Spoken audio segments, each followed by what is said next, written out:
नमस्कार दोस्तों, चलिए आज हम बात करते हैं मंगल खाना नंबर 8 के बारे में कि मंगल खाना नंबर 8 में किस तरह के रिजल्ट देता है और लाल किताब में मंगल खाना नंबर 8 के बारे में क्या-क्या बातें लिखी गई हैं।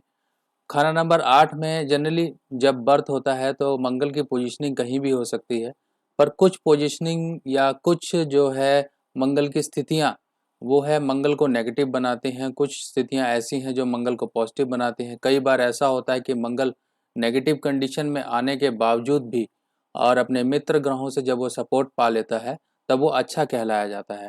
पर कई बार कंडीशन उलट भी होती हैं जिनमें कि नेगेटिव रिजल्ट्स आते हैं, लोगों को पता लगता है कि उस ग्रह की वजह से या मंगल 8वें की वजह से जो है नेगेटिव रिजल्ट्स जो हैं लाइफ में मिल रहे हैं।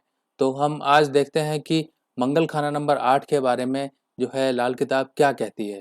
तो दोस्तों, मंगल खाना नंबर 8 को जो है मंगल बद कहा गया, यानी कि खराब मंगल कहा गया है कि मंगल जो है खाना नंबर 8 में होगा तो मंगल बद होगा।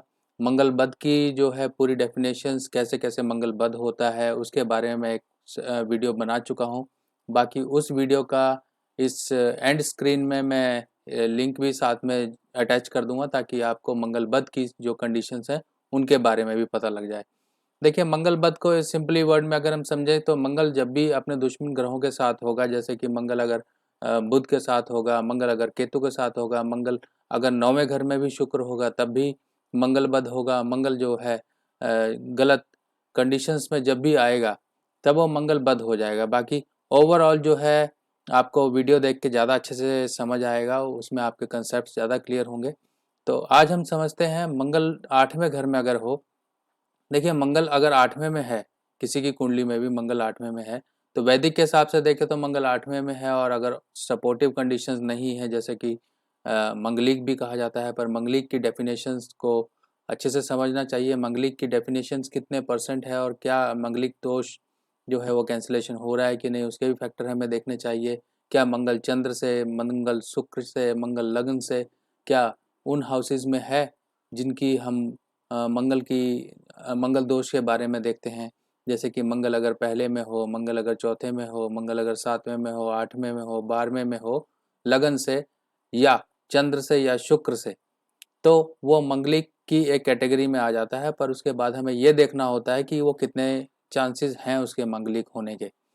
तो यहाँ पर लाल किताब में जो लिखा है मंगल के बारे में कि पूरा मर्द यानी कि मेहनती, दुश्मन से मुकाबला करने वाला, यानी कि उसके अंदर पावर होती है कि वो एक तो काफ़ी गुस्से वाला होता है, एग्रेसिव होता है, उसके अंदर पावर होती है, ठीक है? नचीजा नतीजा चाहे कोई भी हो, यानी कि वो भिड़ जाता है, चाहे कोई भी नतीजा हो, यानी कि या तो मर जाएँगे या मार देंगे। मतलब इस तरह की कंडीशन उसके अंदर एक एबिलिटीज़ होती हैं कि वो पूरी मेहनत कश आदमी इंसान की तरह मिलता है, ठीक है? दुश्मन के किसी भी हमले को रोकने की उसके अंदर हिम्मत होती है, यानी कि अगर वो परिवार की रक्षा के लिए अगर खड़ा हो जाए तो सामने वाले की मिट्टी तहस-नहस कर दे, ठीक है?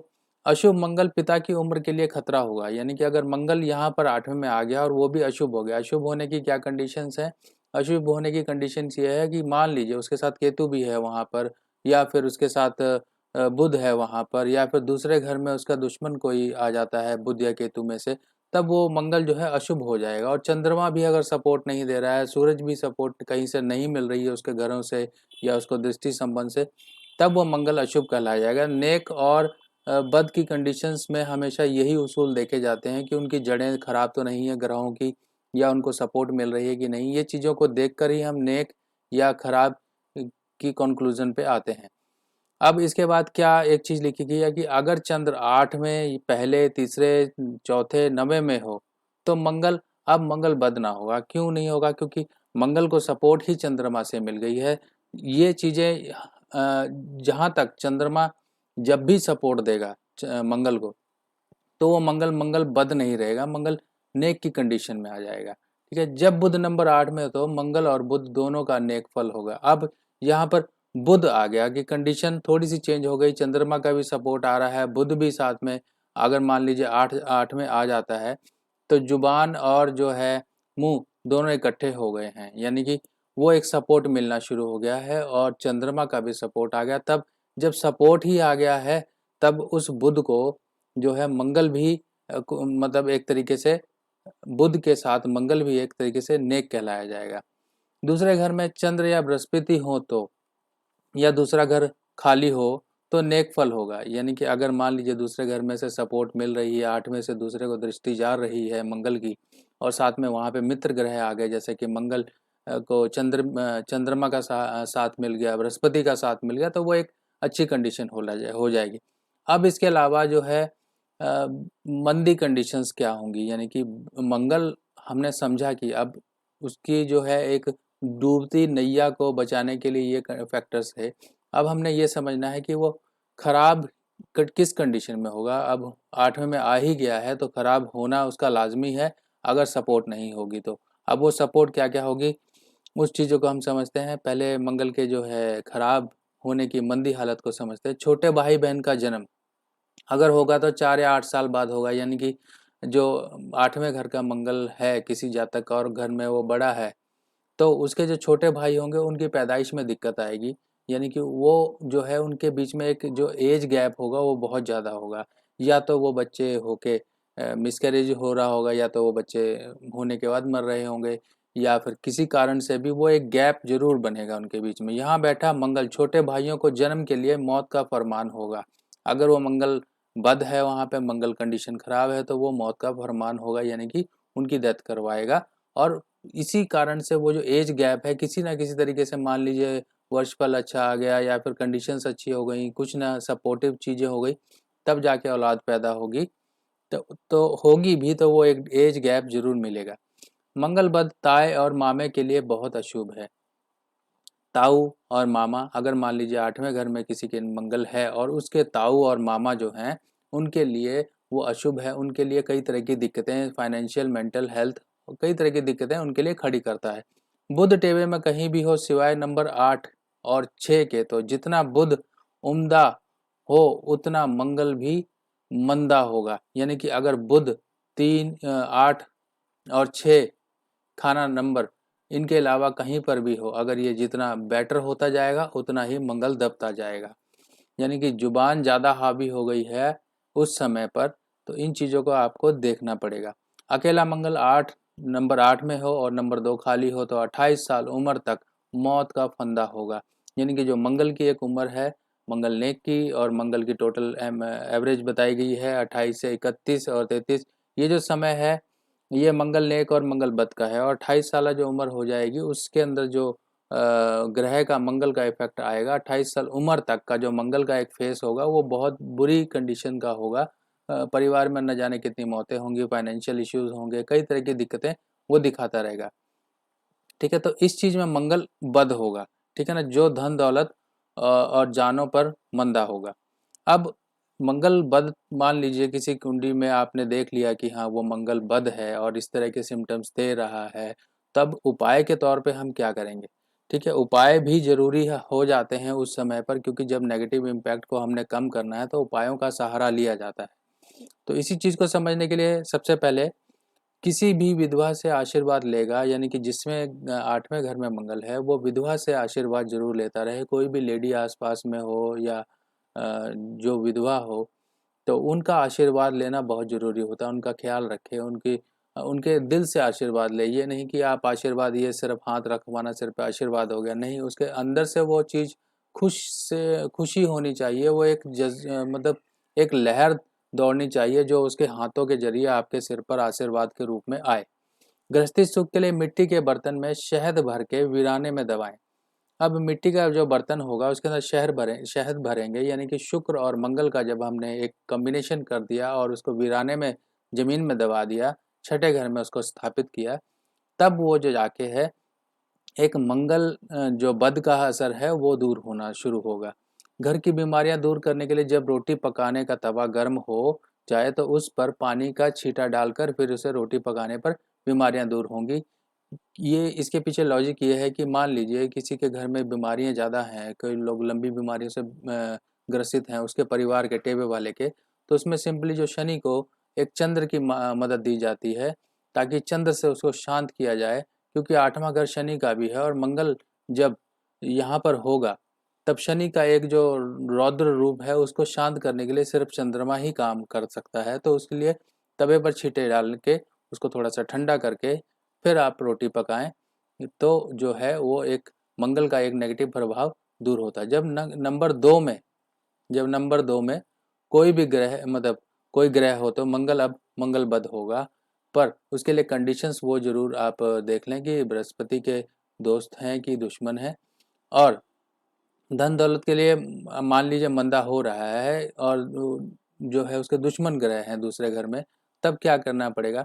गले में हमेशा चांदी की चेन या चांदी का चौकोर टुकड़ा, तो चांदी का जितना यानी कि चंद्रमा का जितना सपोर्ट लेंगे तो वो जो है मंगल के नेगेटिव इम्पैक्ट से बचाएगा।